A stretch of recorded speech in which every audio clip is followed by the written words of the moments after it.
This episode of The Energy Show is proudly sponsored by Sunlight and Power, the Bay Area's leading commercial and residential solar contractor. SLP has been designing and installing photovoltaic, battery backup, and solar thermal solutions since 1976. Help fight climate change. Go solar with Sunlight and Power today. So, you want to save the world with clean energy? Make money doing it? Confused about the economic and technical realities of residential and commercial solar, batteries, heat pumps, EVs? Want the real-world scoop on new energy technologies, not manufacturer hype? Then tune in to the Weekly Energy Show, hosted by Barry Cinnamon. Insights from Barry's 40-plus years in the solar and energy industry will help you understand the future ways we'll generate and consume energy. And now, here's Barry. Welcome to this week's Energy Show. Now, all the clean energy tax credits have been eliminated in the proposed reconciliation bill from Congress, that big, beautiful bill. For consumers, that means that costs will go up 30% for anyone who completes their solar system after December 31st, 2025. Now, with today's solar tax credit, simple solar and battery systems, just simple system, cost about $20,000 after the tax credit. But on January 1st, 2026, any system that's completed on or after that date without the solar tax credit, that price will go up by $9,000 to almost $30,000. It's a one-third increase in the cost of a solar system almost. So to get installed by the end of the year, I mean, I know it's only we're still in June, but you got to get started right now because it's going to get super busy towards the end of the year, and there's a lot that needs to go right. I was kind of amused when I took a look at this quote on X from Elon Musk. I mean, Elon Musk's come to his senses on energy tax credits. Actually, I think he always had his senses, but he lost them when he got very, very involved with the Trump presidential campaign and his work on Doge.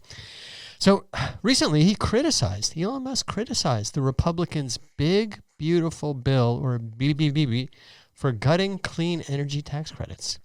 Specifically, he said that abruptly ending the energy tax credits would threaten America's energy independence and the reliability of our grid. That is spot on.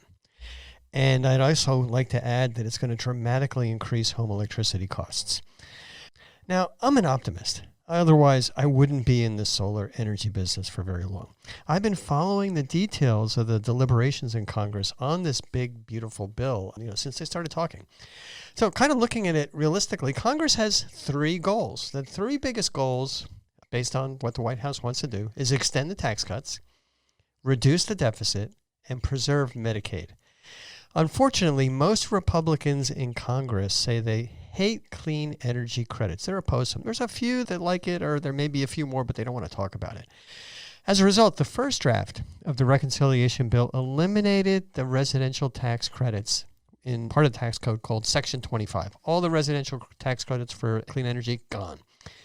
The latest draft eliminates even the commercial tax credits for clean energy. That's in Section 48. Now, I really hope I'm wrong, but there's almost no chance that both of these credits are going to be preserved based on Congress's three goals. One lobbying expert said that it's very unlikely that the commercial tax credits would be reinstituted. And it's almost impossible that the residential credits will be restored until there's a future Democratic administration. Now, here's what's likely to happen. Kind of got things sketched out over the next 6 months or so. The Senate's going to make changes to the big, beautiful reconciliation bill, and they just got their hands on that at the beginning of June. And during June and July, the House and the Senate are going to argue and deliberate about changes so that they can come up with a compromise bill. But while they're doing that negotiation, the president is going to continue to draw a big red line through all the clean energy credits. He doesn't care. It's drill, baby, drill in the White House.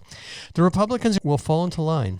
Otherwise, they'll be attacked by the president. That's the way things are. The president has an enormous amount of control over both the House and, to a limited degree, the Senate, because he will go after our representatives and senators who are not doing exactly what the president wants. And as a result of these, quote, deliberations, unquote, there'll be a compromise bill. It's going to be finalized in August, maybe as late as September, and that's not going to have solar tax credits for homes. And what's going to happen the moment that is kind of set in stone, maybe August or September, people who were still thinking about solar or batteries for their home are going to say, I got to do it right now. but it very likely going to be too late. By September, there may not be enough time to get most systems installed by the end of 2025. Yeah, maybe a really simple system on a simple roof with, one easy to install battery, but complicated house, big house, panel upgrades, service upgrades, complicated battery layout, a lot of roof segments. There's just not going to be enough time for these complicated systems. I mean, even things like ground mounts and above ground or underground service entrance upgrades, not going to be enough time. So if you're thinking about solar and battery for your home, here's what you got to do. You got to get quotes from installers, reputable installers with good reputations very quickly, and get a contract signed so you can get into their installation crew, because good installers are already getting backed up through middle to the end of the summer. And that installer then needs to complete the engineering and get a building permit so they're ready to do the installation and make sure that they can get the equipment from their distributor or directly from the manufacturer. The installer is going to schedule that job, and that job's going to get scheduled in the fall or early winter. That's the busiest time of the year because historically everybody wants to get things done by the end of the year. But now there's a huge reason to get it installed by the end of the year because that tax credit is going to be gone on January 1st. When the installer finishes the system, it's not the end. They also need to get a local building inspection, and depending on the jurisdiction, maybe also utility approval. So the schedule is really pretty tight. I've been through these end-of-the-year rushes before. Candidly, it's good for short-term business for solar contractors and installers. We already know that 2026 is going to be a slow year, so the smart installers are already saying, hey, let's generate as much revenue as we can this year because the beginning of next year is going to be kind of slow. The thing is, Q3 and Q4 are going to be enormously busy for good installers.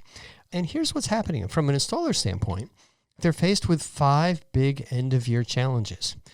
First, from a product standpoint, there's likely going to be shortages of popular batteries and solar panels because of this end-of-year rush. Experienced installers order equipment as soon as the job is sold. That's what we do. As soon as we sell a job, we make sure that we can get the equipment in a few months when we're going to do the installation. The other thing that's weird, just realize about this, there may be plenty of batteries or maybe certain solar panels going to be available, but inevitably what happens, there's one piece of the system, maybe it's a meter collar, maybe it's a certain kind of circuit breaker, there's going to be a shortage. And candidly, these tariffs are not making life any easier to get a lot of these little parts and supplies. So there's going to be product delays. Second, the utilities are always going to delay things. Candidly, utilities regard solar and batteries as direct competitors to their expensive electricity. I've been through this so many times. PG&E and other California utilities, they will not staff up for any kind of rush that consumers and installers experience. They're happy to let these things drag on. You look at it from a utility standpoint, the moment a homeowner puts solar in, they're going to save $500 a month. That's $6,000 a year. Why is the utility going to be in a hurry to lose that revenue? They want to keep that revenue as long as possible, so they're incentivized to drag out the final interconnections.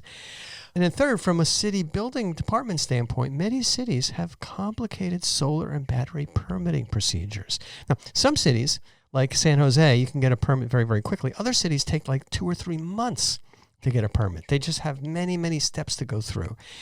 And that delays the system. If you're in one of those cities, an installer may say, hey, I'm going to take your project, but they could find out if they're not really experienced, they can't get the permit in time to do the installation by the end of the year. Now, fourth, we have bad weather in November, December, especially in December here in California and elsewhere in the country. There's bad weather in November, December. And you can't install solar when it's raining or snowing. So that's going to delay jobs inevitably. And you have holidays like Thanksgiving and Christmas that typically are going to slow things down. People don't want to do installations then, and sometimes the crews are taking some time off. So you have weather and holidays kind of in the way. And fifth, this is the wild card, there's going to probably be more government policy changes.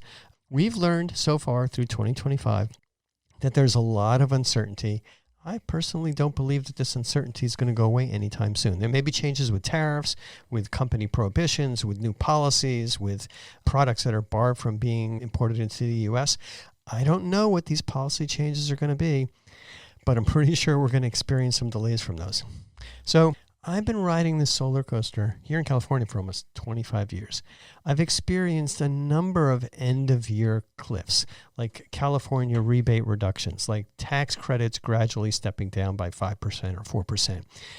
But this is the biggest cliff event that I've seen since 1985. I wasn't even installing solar in 1985 in California at the time. It was more on the East Coast. When President Reagan allowed the solar tax credit to expire in 1985, it kind of killed the market. But before then, it was raging. And boom, it ended just like a cliff. So bottom line, expect the busiest end-of-year installation schedule for solar for contractors this year. So here's my advice. If you're just thinking about solar, get references right away for good local solar and battery installers. Have them come out to your house ASAP for a site visit. You cannot design a code-compliant battery system remotely. You can't do it from a drone and a bunch of pictures. I tell you, believe me on that. So once you have a good quote, consider applicable financing. The financing's not going to be available in 2026 either, the way things are shaping up. We find that the best financing is with local credit unions. They're pretty much operating on a nonprofit basis, but you may have some other financing opportunities.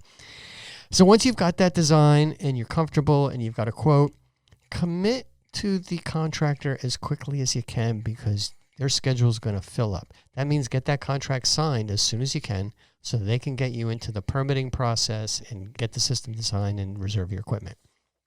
And I know a lot of people in the solar industry are optimists like me, and a lot of companies are looking at this like, oh, this possibly can't happen. It doesn't make any rational sense.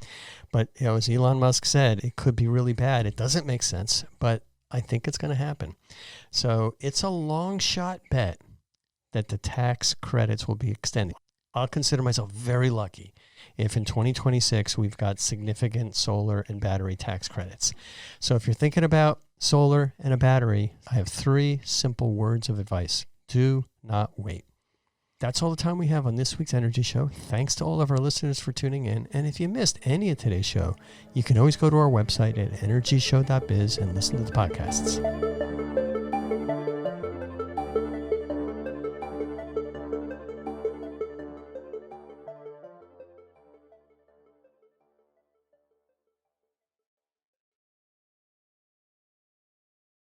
This episode of The Energy Show was proudly sponsored by Sunlight and Power, the Bay Area's leading commercial and residential solar contractor.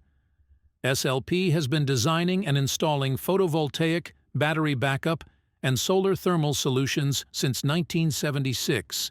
Help fight climate change. Go solar with Sunlight and Power today.